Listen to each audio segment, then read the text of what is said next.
আমাদের সবচেয়ে নিকট প্রতিবেশী দেশ ভারত এই ঘটনাগুলোর দেখে তীব্রভাবে নজর রাখছে এবং এরই মধ্যে খবর পাওয়া গেল, ভারতীয় গণমাধ্যম খবর দিচ্ছে যে মিয়ানমারে ভারতীয় সেনাবাহিনীর একটি বড়সড় দল মিয়ানমারের রাজধানী নেপিডোতে পৌঁছালো।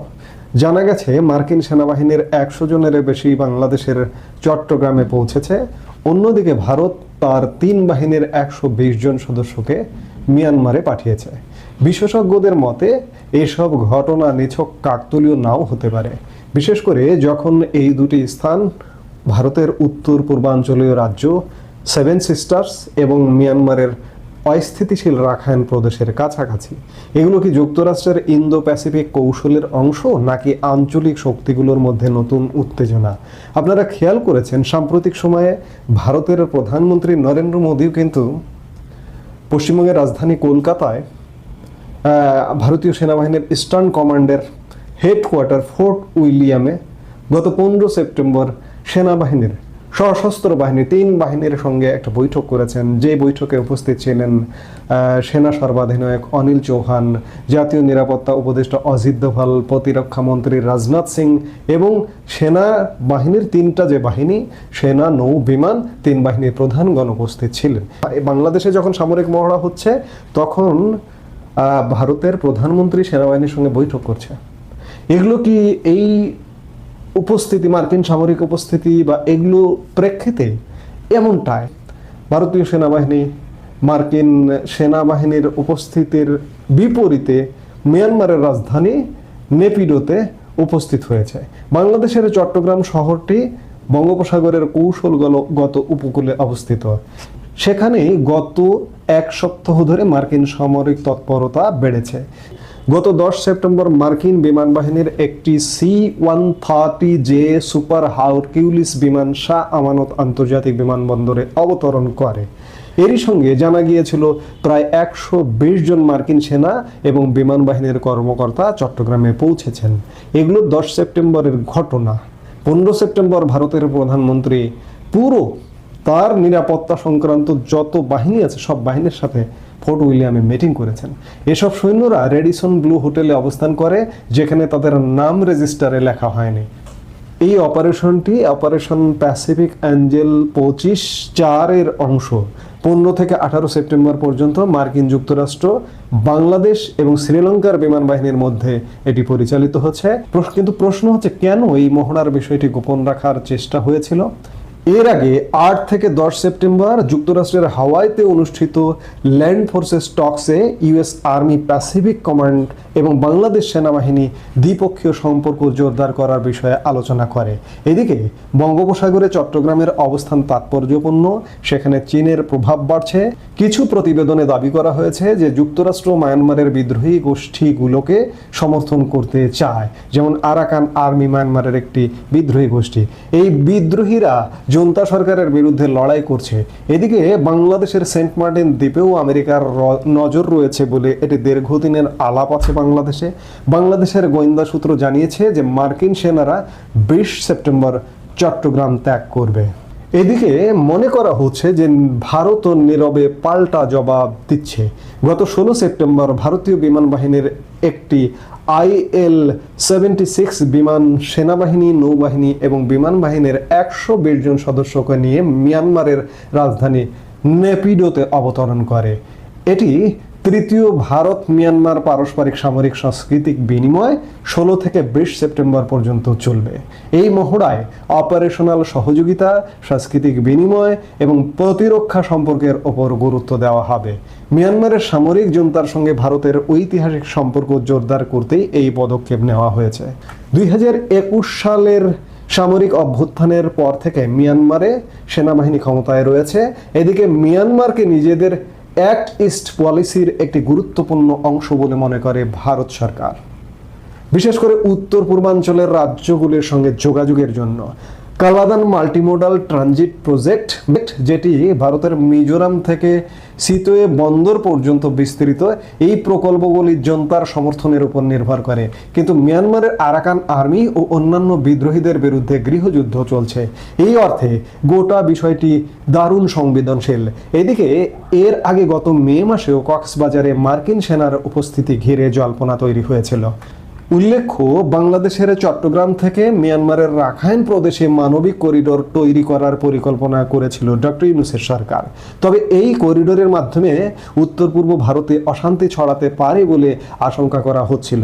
এদিকে এই করিডোরের মাধ্যমে বাংলাদেশ নিজেদের সার্বভৌমত্বের সঙ্গে আপোষ করতে পারে বলে আশঙ্কা শুরু হয়েছিল বাংলাদেশের অভ্যন্তরে, যার জেরে রাজনৈতিক চাপ সৃষ্টি করা হয়েছিল ইউনূস সরকারের ওপর। তারপর বেশ কয়েক মাস বিষয়টি ধামা চেপা দেওয়া ছিল এবং এই বিষয়ে কোনো সরকারের তরফ থেকে উচ্চবাচ্য করা হয়নি। এমনকি সরকারের তরফ থেকে বলা হয়েছিল এই করিডোরের বিষয়ে সরকার চূড়ান্ত কোনো সিদ্ধান্তই নেয়নি। উল্লেখ্য, এর আগে শেখ হাসিনা ক্ষমতায় থাকার সময় দাবি করেছিলেন আমেরিকা সেন্ট মার্টিন দ্বীপে ঘাঁটি করতে চায়। এরই সঙ্গে ভারতের উত্তর পূর্বের খ্রিস্টান অধ্যুষিত রাজ্যগুলির সঙ্গে পার্বত্য চট্টগ্রাম এবং মিয়ানমারের রাখাইন প্রদেশ মিলিয়ে একটি খ্রিস্টান দেশ গড়ার পরিকল্পনা করা হচ্ছে। সবকিছু মিলিয়ে পরিস্থিতি বেশ খানিকটা ঘোলাটে।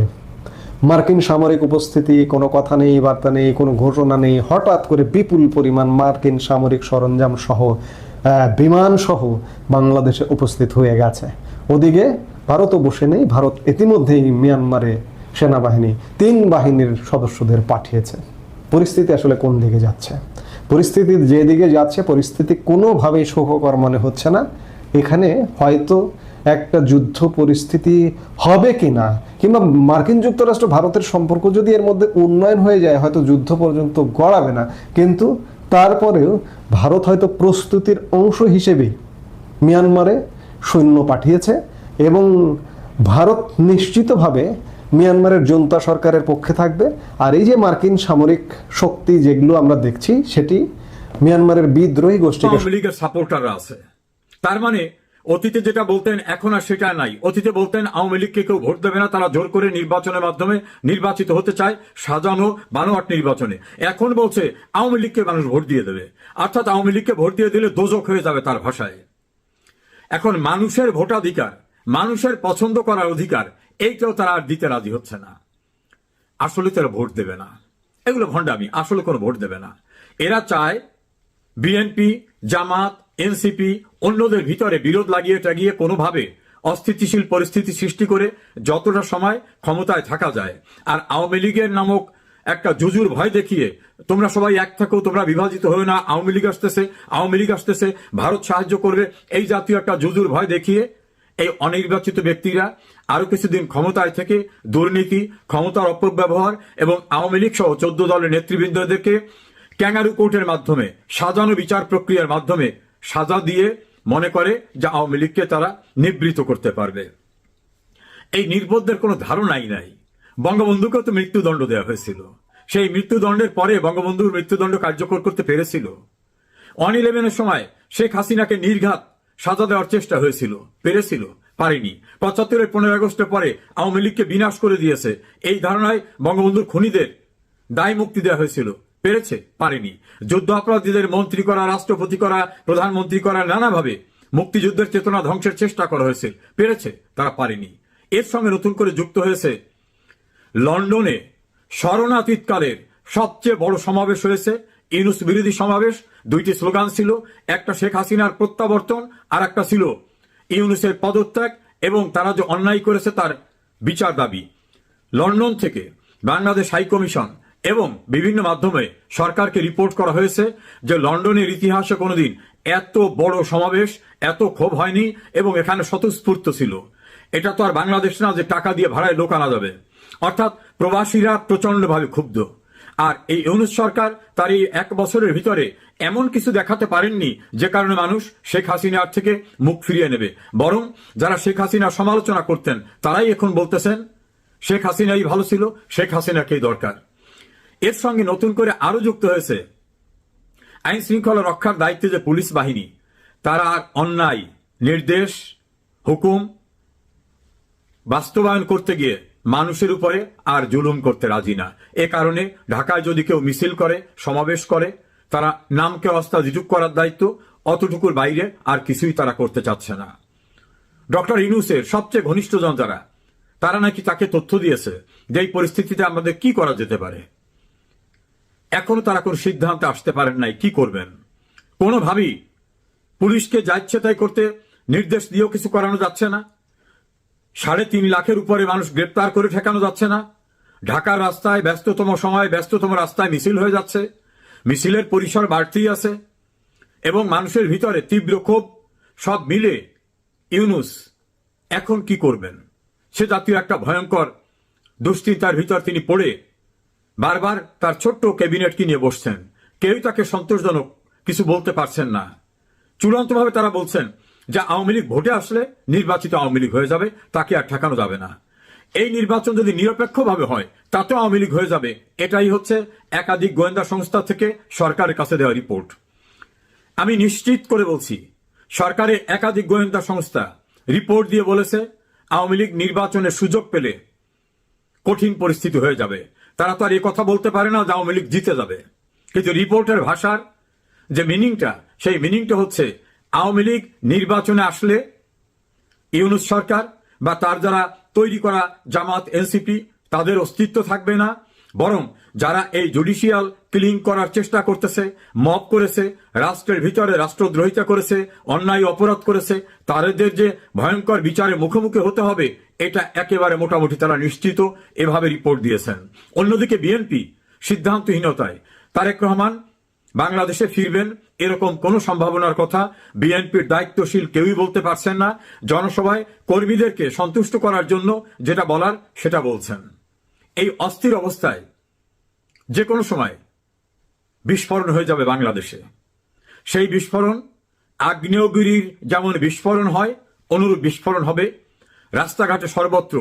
আওয়ামী লীগ 14 দলীয় জোট মুক্তিযুদ্ধের পক্ষের সবাই মিলে একত্রিত হয়ে রাস্তায় নেমে যাবে। মির্জা ফখরুল ইসলাম আলমগীর ইতোমধ্যে ইন্টারভিউতে বলে ফেলছেন, আমরা কোনো রাজনৈতিক দল বাতিলের পক্ষে না। স্ট্যান্ডিং কমিটির মেম্বার সালাউদ্দিন সাহেব বলছেন, সব যদি বন্ধ করে দেয়, ব্যান্ড করে দেয়, তো ইলেকশন হবে কার সঙ্গে?